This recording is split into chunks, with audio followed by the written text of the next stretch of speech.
Hey, if you're thinking about getting a home loan and you're wondering what all you need and what everything is and stuff to go ahead and get started with the home loan process, stand by for more. Hey, this is Ron with Keller Williams Elite with the Ron and Jill Group. Before we get started, please hit that subscribe button down below.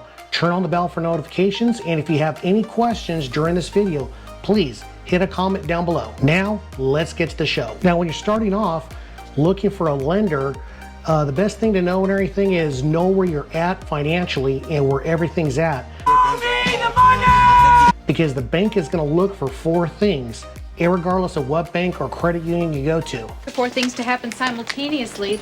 The four things the banks or lenders are going to look for is the following. Number one, what is your credit score? What is your job history? What is the debt to income ratio? And how much cash do you have on hand? Now let's go ahead and get started with the credit score. Most people I talk to, they think that you need this high-end 700 credit score. My credit's still good with you? And that is the farthest thing from the case. At the minimum, you're gonna need a 580 credit score to get into a house. Is that it? Now, of course, the higher the credit score is, the better your interest rate, the better the terms are gonna be, and pretty much the better it's gonna be all the way around for you. Now, even though you have a 580 credit score or you could have a 750 credit score, there are gonna be certain benchmarks the banks are gonna go ahead and look for. There's this sort of expectation. These benchmarks is gonna be key to understanding and determining which type of loan is best gonna suit you as the borrower. When it comes to your FICO credit score, there's gonna be 5 things they're gonna be looking at. The first one is gonna be the payment history, and this is gonna make up for about 35% of your overall credit score. You borrow money from me, you're expected to pay it back. If you're just first starting off, you may want to get at least 3 lines of credit. These could be like 3 credit cards, a car payment plus 2 credit cards. If you're having a hard time getting a credit card, there are a lot of banks or credit unions that have secured lines of credit. There is no collateral. And these secured lines of credits, they're really good for first-time home buyers or people that are just starting over, or they just have no credit history whatsoever. Now that you do have like 3 lines of credit, it's always a good idea to pay it off at the end of the month or to keep those balances extremely low. Pay back the $70,000 that you borrowed. Next is how much debt do you have? Is this gonna be a high-end number? Is this something that you're gonna be able to go ahead and pay back reasonably over time? How much you owe, Joe?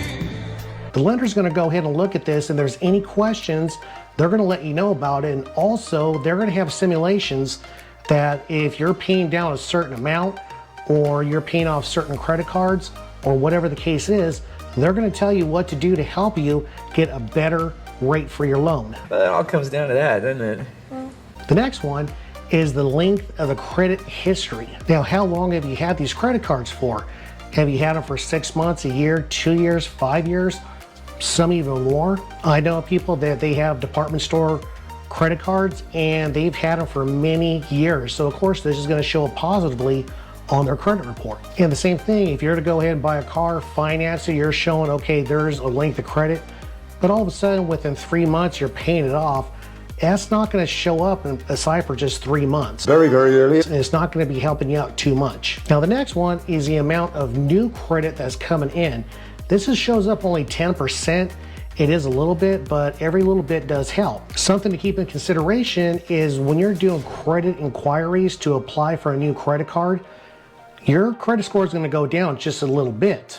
Or depending on how many credit inquiries you've been making, it could go down 10, 15, 20, even 50 points at times. So even though you're going to be getting hit when you're applying for new credit and your credit score is going to go down a little bit, you have to think that it's going to dip down a little bit, then it's going to shoot right back up when you're making those on-time payments. You have to invest if you want to restore balance. You're keeping the same card over a long period of time. The next one is a credit mix.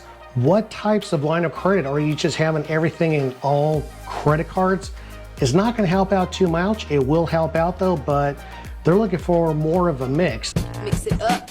Is it a department store? Is it a credit card? Do you have a car note?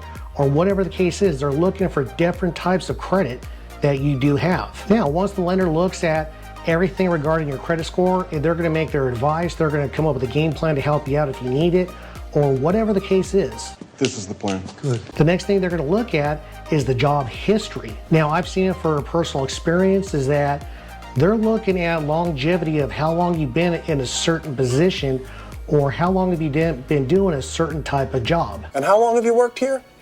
Even if a person is working off of a W-2, they're in one line of work in one profession, then all of a sudden now they switch off into a different profession. This could have an impact on you obtaining a loan because they're looking for the longevity over time. Now, the same thing if you're a business owner, they're going to be looking for at least 2 years worth of steady income and 2 years on the job within your business. And if you're looking for some information about getting financing as a business owner, I'll go ahead and link everything up above. All right, when it comes down to the debt to income ratio, one of the things they're looking at is that for FHA, VA, it's usually at about 55%. Now, depending on what's going on in the market, the current times, everything that's going on, the lender could be up to date and tell you, hey, listen, it went from 55, but you have to have a 50%. I've seen these things change up from lender to lender. Times are changing, Pops. And during certain periods of time. If you're going for a conventional loan, it's usually down at 50%. Now, some of the things they look at when it comes to the debt to income ratio, they're looking at things such as your car payment, credit cards, other type of debt that you have to pay every month. Also, another thing they're going to be looking at is your cash on hand. Exactly how much money do you have? One of the things the lenders want to look at, are you going to have enough money to put down for the closing costs? Do you have enough money in your bank account for a down payment? They want to make sure you still have a little bit of money left over in the bank account so you don't go bankrupt or you're going into debt and creating new debt, or you're pretty much falling behind on payments of your existing debt. And how soon can you pay me? And of course, the more money you have in the bank, the better it's going to be for the lenders, and the lenders are going to feel a lot more happier.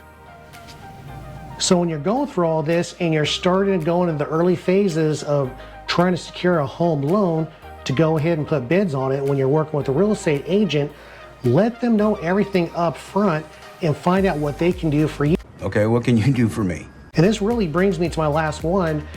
Not all the mortgage loan officers are created equally. Not created equal. I have some mortgage loan officers that, you know what, they're really good for a certain group of people. However, if I try to have another group of people that I work with go to that particular lender, it's not going to end too good, and vice versa. So it's a matter of knowing what type of lender you need and what kind of special help do you need. There are some lenders, they work awesomely when it comes to veterans. Some other ones, they're just following a checklist and they probably have never really done anything regarding a VA home loan. The same could be true when you're trying to go ahead and get a property and you need to make repairs, but that needs to be taken out of the loan as well.